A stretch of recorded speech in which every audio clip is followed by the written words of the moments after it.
Hi, I'm Gerry from Gerry's Craft Room, and in this video I'm going to show you things you can do with mirror card. And I have a few tips on how to mess-free adhere the card. The first thing I want to tell you is when you work with mirror card and dies, because it's very shiny, you will see everything on it. So when you are using dies, you want to make sure your cutting plates are free of any little parts and bits from a previous project, because the little bits will work like embossing or debossing and it will make a print on your card. Now, I have told in previous videos I don't like white space on my cards, and white space isn't always literally white. It can also be space where nothing is happening, like a smooth one color surface for instance, and for some reason a project doesn't seem finished to me. So I wanted to try embossing, as that makes a fun pattern and it adds some interest to the background. For the first card I took my embossing folder and run it through the machine with the card, and as you can see the top cracked a bit. It's not really that bad, but I wanted to see if I could get a better result, so I tried something to see if I could help protect the card. So I took a tissue and I put the paper in the embossing folder and I put the thin tissue on top and then closed it to run it through the machine. And you can see the second one looked way better than the first one.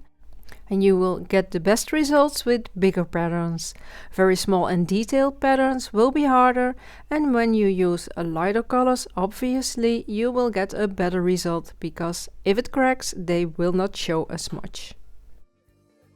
I also tried it with a 3D embossing folder, and the difference isn't that big with the tissue or without. Both cards are cracked a bit in different places. And now for adhering, I have a few different options to show you, and I like to have different options just in case you run out of products, for instance. Tonic has 3 different liquid glue pens, and the glue will dry sticky and can be used for gilding flakes and glitter, for instance. The smooth precision pen needs some pressure, so this is not the best option for mirror card, as it can leave some marks. The medium glue pen works really well on the intricate die that I show you here. Just go over the die cut lightly with the pen and enough glue will come out. And you can see the front is all mess free. On the back you can see the glue. I will let it dry about an hour or so. I already did a die cut in the same way and I added to the mat like this. You can add tiny bits of glue along the edges if needed, but it's really sticky and holds really well. By the way, I added the products I used in the description box for you, and if you're new here, don't forget to subscribe. The big sentiment is dry now and it's really sticky, as you can see, so you can add it to the mat and press it down. You can put it under something heavy if you like. The shiny mirror card is the hardest to glue on, and because it has this layer that is kind of waterproof, any glue will stay on top. So when you press 2 pieces together right away, the glue will pop out from under to make a mess. So make sure to avoid too much wet glue on mirror card when adhering. And here's the card I made with the big sentiment. And another card with the small sentiment, and I used some different size strips to cover some of the cracked embossed card. Another way to glue mirror card is Tonic Techy glue. I use a sponge to apply it, and it's very important to add a thin layer.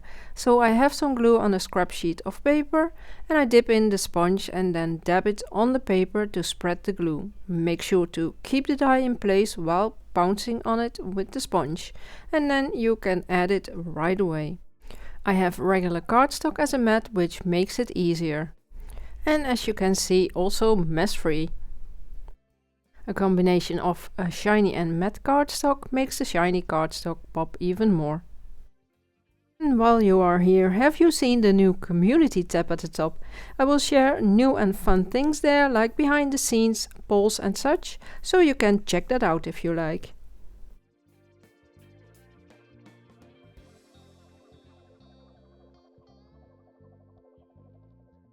This is the card I made with the sentiment.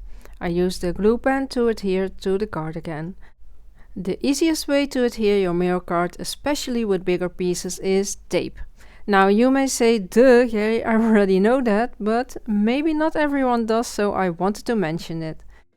Tape is almost always my favorite go-to adhere supply. I use kilometers of it, and that's a lot, because it's always mess-free and super easy to use.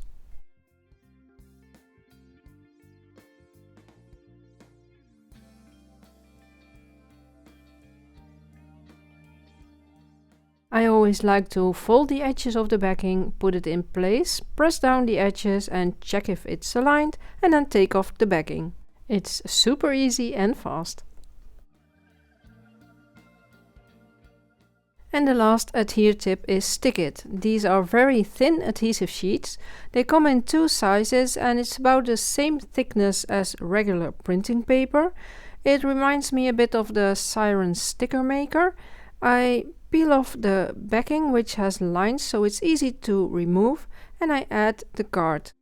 Keep the backing on so you can use the leftover bit too. And then burnish it so it sticks really well. Make sure to burnish on the back so you don't make any marks. And then just cut away the excess.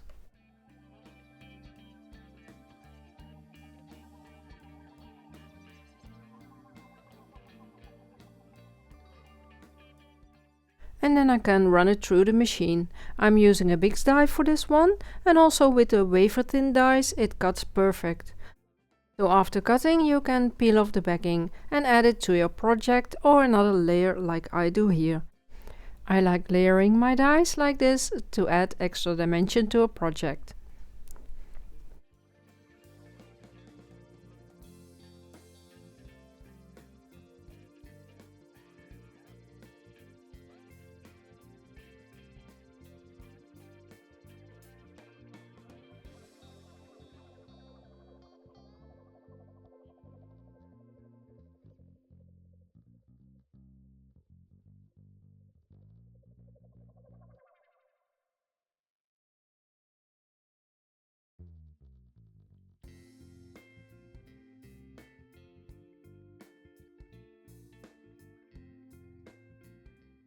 So here you can see another way to mess-free adhere your mirror card.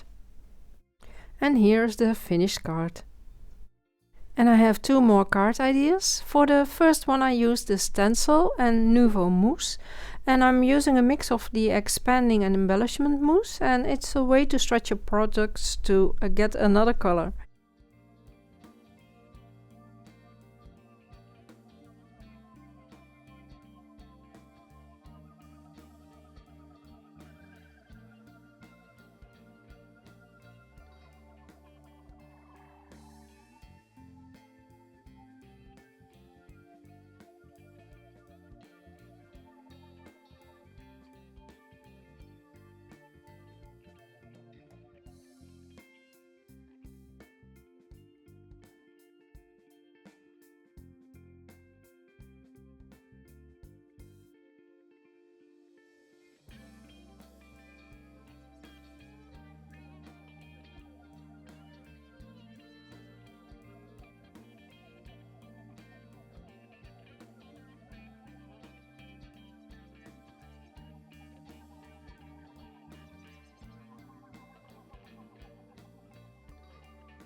When heat setting the mousse on mirror card, preheat your heat tool and move it a bit so the paper doesn't get too hot.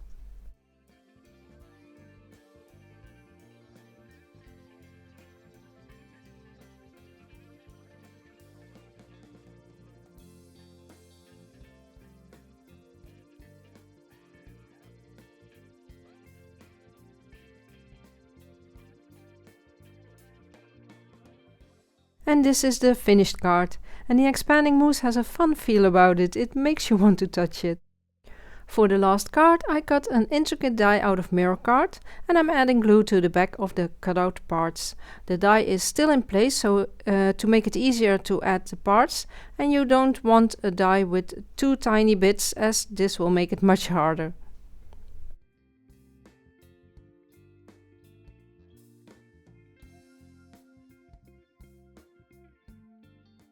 Then turn it over and put it on your card and then start pushing out the paper. Lift the die a bit and push gently. You don't want any holes in the paper.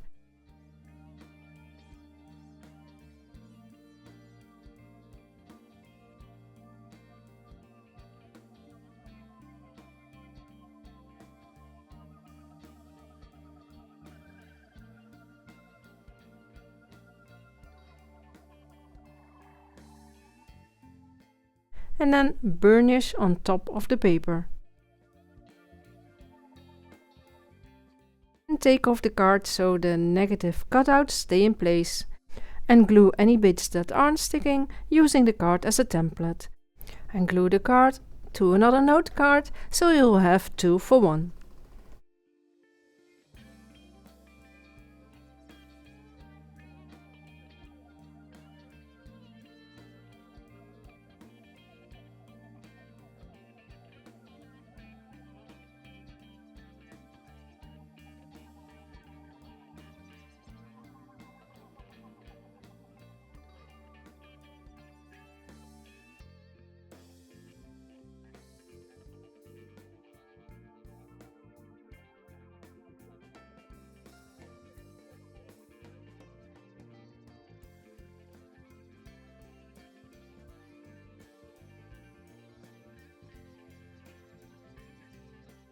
And here are the 2 finished cards. I hope you liked the mirror card tips and ideas. Don't forget to like and share this video and make sure to keep on crafting!